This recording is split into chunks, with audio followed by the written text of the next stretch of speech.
Baik, shalom, selamat pagi Bapak Ibu, saudaraku yang dikasihi oleh Tuhan. Salam sejahtera bagi kita semua. Firman Tuhan yang kita mau renungkan pagi hari ini, saya bagikan untuk kita semua.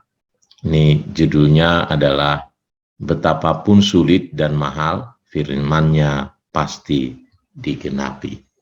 Saudaraku, dalam Mika 5 ayat 1, ini kalau setiap Natal sebenarnya ini sering kali dibacakan gitu ya.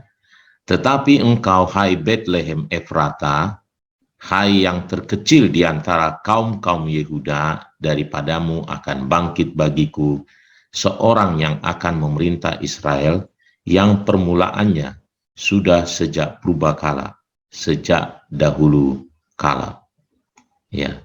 Nah, ini adalah firman Tuhan, nubuatan mengenai tempat lahirnya Mesias ya. Ya, Mesias lahir, sudah dinubuatkan lahirnya adalah di Bethlehem.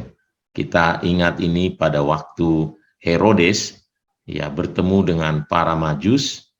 Nah, lalu ditanya, di manakah raja yang lahir itu?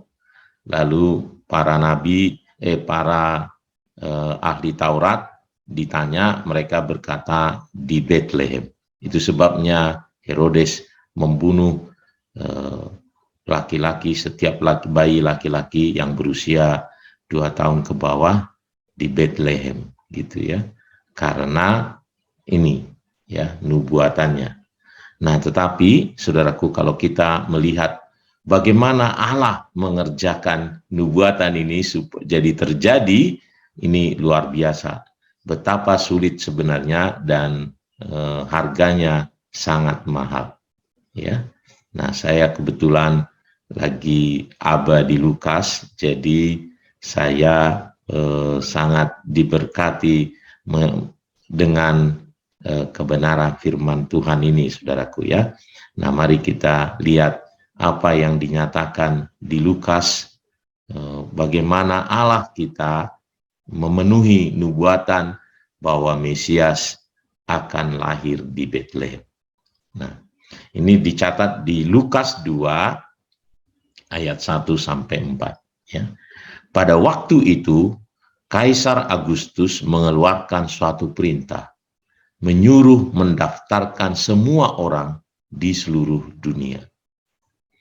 Inilah pendaftaran yang pertama kali diadakan sewaktu Kirenius menjadi wali negeri di Syria. Maka pergilah semua orang mendaftarkan diri masing-masing di kotanya sendiri.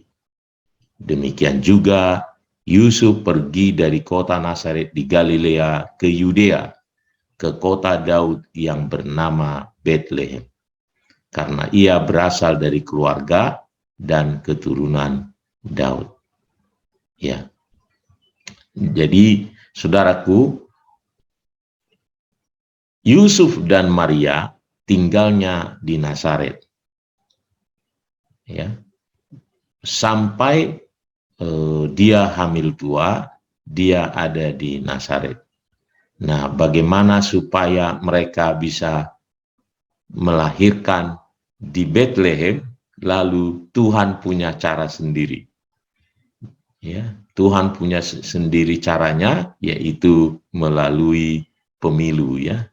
Dan mereka akhirnya berangkat dari Nazaret, dari Galilea ke Yudea, lalu ke Yudea, ke kota Daud yang bernama Bethlehem. Nah, ini luar biasa. Itu Tuhan untuk memenuhi nubuatan itu, dia bayar meskipun dengan harga yang sangat mahal, dengan sangat-sangat sulit. Ya, jadi ada 3 hal saya lihat di sini yang betapa sulitnya ini. Nah, yang pertama adalah Tuhan menggerakkan hati raja. Nah, ini memang kalau bagi Tuhan, hati raja katanya seperti batang air di tangannya. Dia dapat alirkan kemana dia mau. Kemana dia mau, dia bisa buat. Demikianlah Kaisar Agustus. Tuhan pakai dia, padahal belum pernah dilakukan nih. Dia mengeluarkan satu perintah, menyuruh mendaftarkan semua orang di seluruh dunia. Coba. Tuhan bicara pada dia, lalu dia membuat satu ketentuan pemilu. Ya. Lalu yang kedua dikatakan, itu belum pernah ada. Karena dikatakan inilah pendaftaran yang pertama kali diadakan.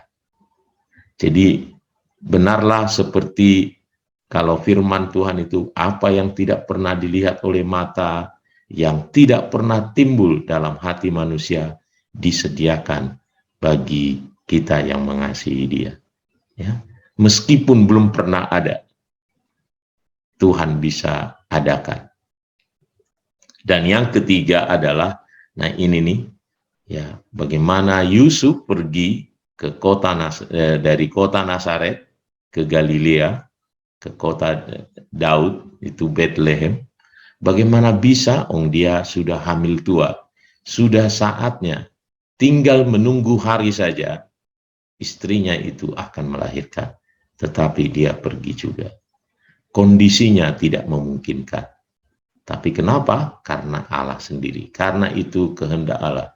Karena Allah ingin menggenapi janji-janjinya. Ya. Nah, oleh karenanya, Bapak Ibu, ketika saya renungkan ini, ya, betapapun sulit, betapapun sukar, ya, harganya sangat mahal, tetapi janji-janji Allah akan digenapinya.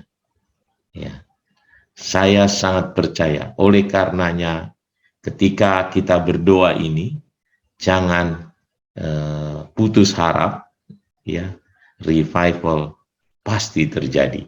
Betapapun itu sulit. Betapapun mungkin ada orang-orang yang begitu susahnya, tetapi seperti firman Tuhan kali ini, ya, hati raja-raja seperti batang air di tangan Tuhan. Ya, Kaisar Agustus Tuhan bisa atur sedemikian rupa. Oleh karenanya saya percaya terus kepada Tuhan, revival pasti terjadi.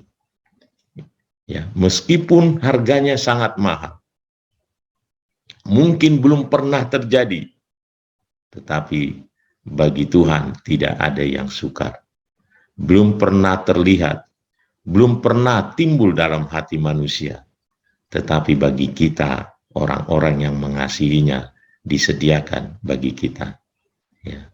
Betapapun kondisinya tidak memungkinkan, rasanya nggak memungkinkan karena situasinya, tetapi janji-janji Allah pasti digenapi. Ya. Kota di mana kita tinggal, ya, se-Jawa Tengah ini, juga saudara-saudara kita yang di Kalimantan, betapapun sulitnya, ya, mari kita terus berdoa, karena itu adalah kehendak Allah. Hari-hari terakhir, pasti Tuhan akan melawat umatnya. Pasti Tuhan akan melawat kota kita. Bukan hanya kota kita, tetapi bangsa kita akan dilawat oleh Tuhan. Mari kita menjadi orang-orang yang percaya kepada Tuhan, kepada janji-janji Allah ini. Ya. Kita terus berdoa dengan tidak jemu-jemu, dengan tidak putus-putus harap, karena apa yang kita doakan yang sesuai kehendak Allah pasti akan digenapinya. Tuhan Yesus memberkati kita semua. Mari kita datang kepada Tuhan.